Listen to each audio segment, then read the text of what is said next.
இந்திய அரசியல் அமைப்பின்பால் உண்மையான நம்பிக்கையும் மாறா பற்றும் கொண்டிருப்பேன் என்றும் नंबर 1 सीटல இருக்கிற எனக்கு এவ்வளவு ஏறம்। ভারতের রাজনীতিতে এক অভূতপূর্ব বিস্ফোরণ।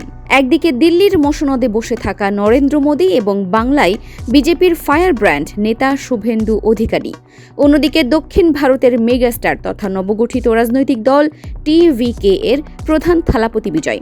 এবার মোদীর শুভেন্দুর কট্টর হিন্দুত্ববাদী লাইনের বিরুদ্ধে সরাসরি যুদ্ধ ঘোষণা করলেন এই সুপারস্টার। இந்திய நாட்டின் ஒப்பில்லாத முழு முதல் ஆட்சியையும் ஒருமையையும் நிலைநிறுத்துவேன் என்றும் সোজা মুসলিমদের পাশে দাঁড়িয়ে আদালতের দরজায় গিয়ে কড়া নাড়ল থালাপতি বিজয়ের নেতৃত্বাধীন সরকার। ভারতের দক্ষিণী রাজ্য তামিলনাড়ুতে গরু জবাইয়ের ওপর সম্পূর্ণ নিষেধাজ্ঞা জারি করেছিল হাইকোর্ট, কিন্তু সেই রায়ের বিরুদ্ধে এবার খোদ সুপ্রিম কোর্টে গিয়ে চ্যালেঞ্জ ছুড়ে দিল থালাপতি বিজয়ের সরকার। রাজ্য সরকারের স্পষ্ট দাবি এই নির্দেশ জনগণের অধিকারের পরিপন্থী এবং আদালত তার সাংবিধানিক এখতিয়ারের বাইরে গিয়ে এই রায় দিয়েছে। এই এক সিদ্ধান্তেই এখন তোলপাড় পুরো ভারতের রাজনীতি। தமிழ்நாட்டு அரசின் முதலமைச்சராக உண்மையாகவும் உளச்சான்றின்படியும் কেন মোদী ও শুভেন্দুর মতাদর্শকে বুড়ো আঙুল দেখিয়ে মুসলিম ও সংখ্যালঘু জনগোষ্ঠীর পাশে দাঁড়ালেন বিজয়? কি আছে এই মামলার গভীরে? বাংলা ভাইরাল 24 এর আজকের এই বিশেষ প্রতিবেদনে জানাবো পর্দার আড়ালের আসল সত্য। ঘটনার মূল সূত্রপাত তামিলনাড়ুর মাদ্রাজ হাইকোর্ট থেকে। ভারতীয় সংবাদ মাধ্যম ইন্ডিয়া টুডের প্রতিবেদন অনুযায়ী গত 27 মে মাদ্রাজ হাইকোর্টের একটি ডিভিশন বেঞ্চ অত্যন্ত কড়া একটি নির্দেশ জারি করে।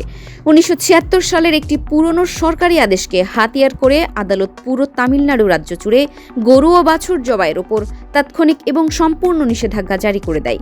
হাইকোর্ট শুধু নিষেধাজ্ঞা দিয়েই ক্ষান্ত হয়নি, আদালত সাফ জানিয়ে দেয় যে কোনো প্রকাশ্য স্থানে পশু জবাই করা যাবে না, যা করার কেবল অনুমোদিত কসাইখানাতেই করতে হবে। கடமைகளை நிறைவேற்றுவேன் என்றும் அரசியல் அமைப்பிற்கும் சட்டத்திற்கும் இணங்க।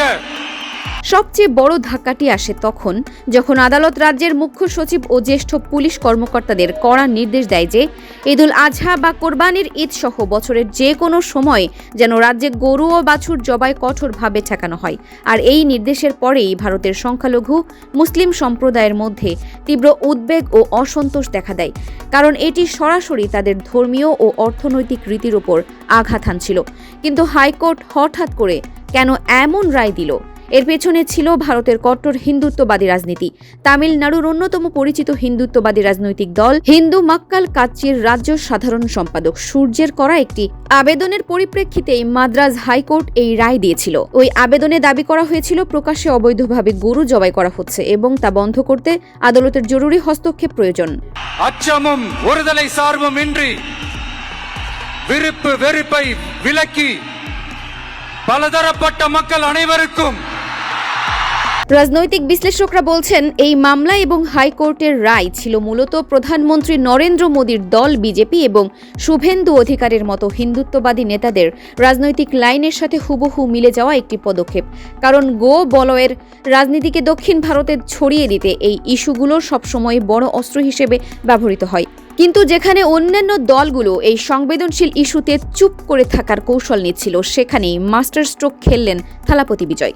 তামিলনাড়ুর রাজনীতিতে নতুন ঝড় তোলা বিজয়ের নেতৃত্বাধীন টিভিকে সরকার আদালতের এই রায়কে মুখ বুজে মেনে নেয়নি। তারা মুসলিম এবং সাধারণ মাংস ব্যবসায়ী ও কৃষকদের পাশে এসে দাঁড়ায়।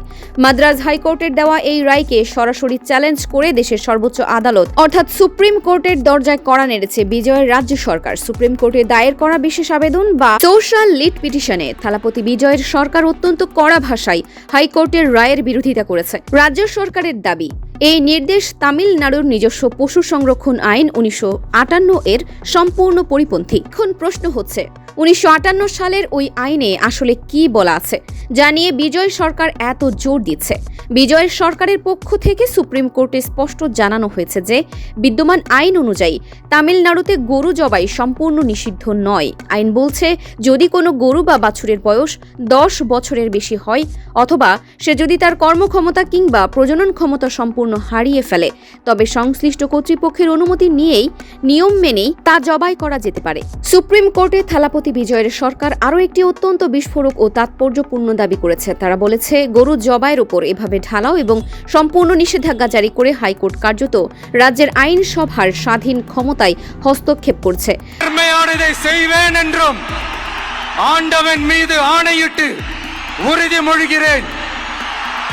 আদালত তার সাংবিধানিক এখতিয়ারের সীমা লঙ্ঘন করেছে, কারণ আইন তৈরি করার দায়িত্ব জনগণের দ্বারা নির্বাচিত সরকারের, আদালতের নয়।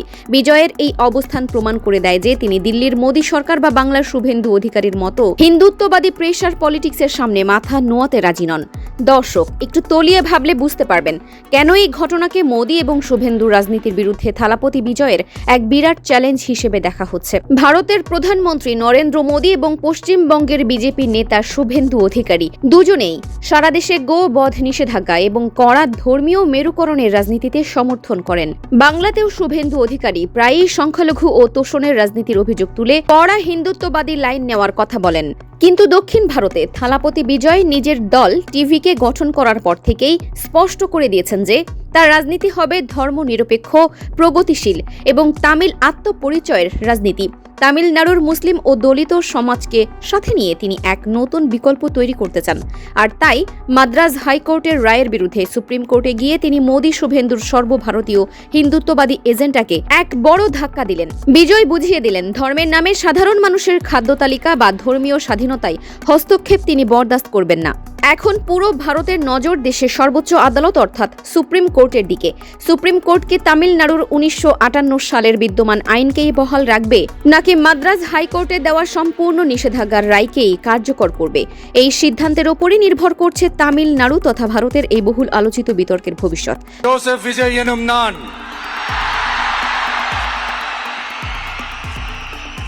தமிழ்நாட்டு அரசின் முதலமைச்சர் என்ற முறையில் তবে একটা বিষয় পরিষ্কার, রিয়েল লাইফের এই সুপারস্টার এখন রিয়েল লাইফের রাজনীতিতেও মোদী, শাহ, শুভেন্দুর রাতের ঘুম ওড়াতে পুরোপুরি প্রস্তুত।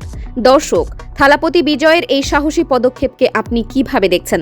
তিনি কি মুসলিম ও সংখ্যালঘুদের পাশে দাঁড়িয়ে সঠিক সিদ্ধান্ত নিলেন, নাকি আদালতের রায়ই ঠিক ছিল? আপনার মূল্যবান মতামত আমাদের নিচে কমেন্ট বক্সে অবশ্যই জানান। ভিডিওটি ভালো লাগলে লাইক ও শেয়ার করুন। আর দেশ বিদেশের এমন সব রাজনৈতিক ব্রেকিং নিউজ ও ভাইরাল খবরের সঠিক বিশ্লেষণ পেতে আমাদের বাংলা ভাইরাল 24 চ্যানেলটি এখনই সাবস্ক্রাইব করে বেল আইকনটি অন করে রাখুন। দেখা হচ্ছে পরের ভিডিওতে। ধন্যবাদ।